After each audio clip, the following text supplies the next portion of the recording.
सोलापुरात जी आहे ती बैठक पार पडते. काही दिवस अगोदर तुम्ही बैठकीत असं सांगितलेलं की आपल्याला कोण दम देत असेल तर त्याचा काय जुमानू का वगैरे अशा पद्धतीचा आपण विधान केलं. म्हणजे मी कोणाबद्दल बोललो होतो? कुणाबद्दल बोललो? नाही नाही, तुम्ही प्रश्न विचारला ना, मी कोणाबद्दल बोललो? अशी चर्चा सुरू झाली की तुम्ही भाजपवरती. मी असं बोललो होतो की शिवसेना हा वंदनीय बाळासाहेबांच्या विचाराचा पक्ष आहे. माननीय शिंदेसाहेबांच्या नेतृत्वाखाली हा पक्ष चालतो.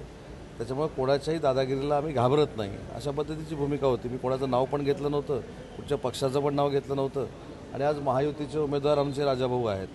त्यांचे देखील आमच्या शिंदेसाहेबांबरोबर अतिशय जवळचे संबंध आहेत. मला शिंदेसाहेबांनी जिथं पाठवलेलं आहे त्याच्यामुळे ज्या काही चर्चा आमच्या कोअर कमिटीच्या बैठकीमध्ये झाल्या होत्या त्या मी परवा उमेदवार म्हणून राजाभाऊंच्या सगळ्या कानावर घातलेल्या आहेत. आणि राजाभाऊंनी त्याची पुढची पूर्ण सगळी जबाबदारी घेतलेली आहे. त्याच्यामुळे राजाभाऊंवर आमचा 100% विश्वास आहे. शिवसेनेचे खासदार संजय राऊत असं म्हणतात की शिंदेसेनेला जर पश्चाताप झाला असेल तर मातोश्रीचे दरवाजे त्यांच्यासाठी उघडे आहेत. ते 8 दिवसापूर्वी बोलले होते.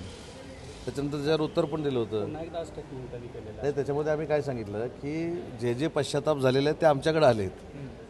म्हणजे ते मी आहे, धैर्यशील मानेसाहेब आहेत, असे भरपूर लोक आहेत. मी परवा तर याला नाशिकला होतो आणि नाशिकमध्ये जेव्हा मला प्रश्न विचारला तर माझ्या बाजूला विलास अण्णा शिंदे होते, जे पश्चाताप झाला म्हणून एकनाथ शिंदेसाहेबांचं नेतृत्व त्यांनी स्वीकारलं. ते पुन्हा एकदा नाशिक महानगरपालिकेचे नगरसेवक झाले ना, ते उपमहापौर आहेत.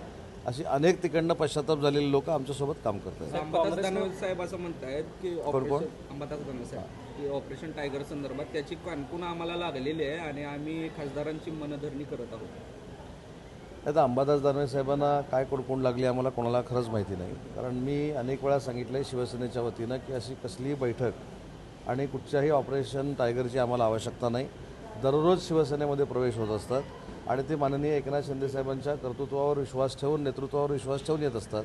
त्याच्यामुळे तसं जर बघायला गेलं तर 24 तास आमच्याकडे ऑपरेशन टायगर सुरू आहे. त्यासाठी विशेष काय असं ऑपरेशन राबवण्याची गरज आहे असं मला वाटत नाही.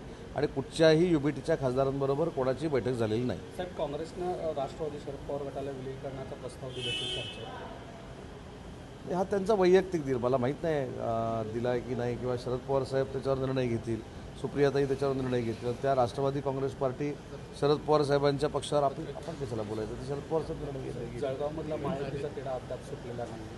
नाशिक जळगावमधला महायुतीचा तिढा संपूर्णतः सुटलेला आहे. काल रात्री माननीय एकनाथ शिंदेसाहेब गुलाबराव पाटील साहेबांशी बोललेले आहेत. मी देखील सकाळी गिरीश महाजन साहेबांशी आणि गुलाबराव पाटील साहेबांशी बोललेलो आहे.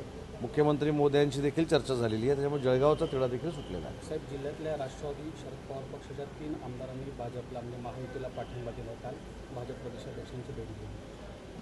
काही अडचणी असतील या जिल्ह्याच्या. या अडचणी असताना कोणी कोणाला विश्वासात त्यांच्या पक्षाचं घेतलं नसेल म्हणून त्यांची ती भूमिका असेल.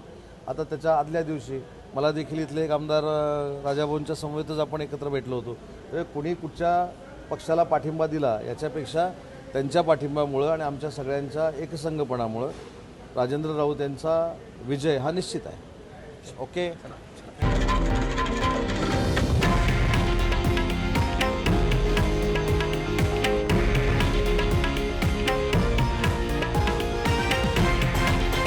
हे आहे देशातील नंबर 1 न्यूज नेटवर्क आणि आपण पाहत आहात TV9 मराठी, एकमेव.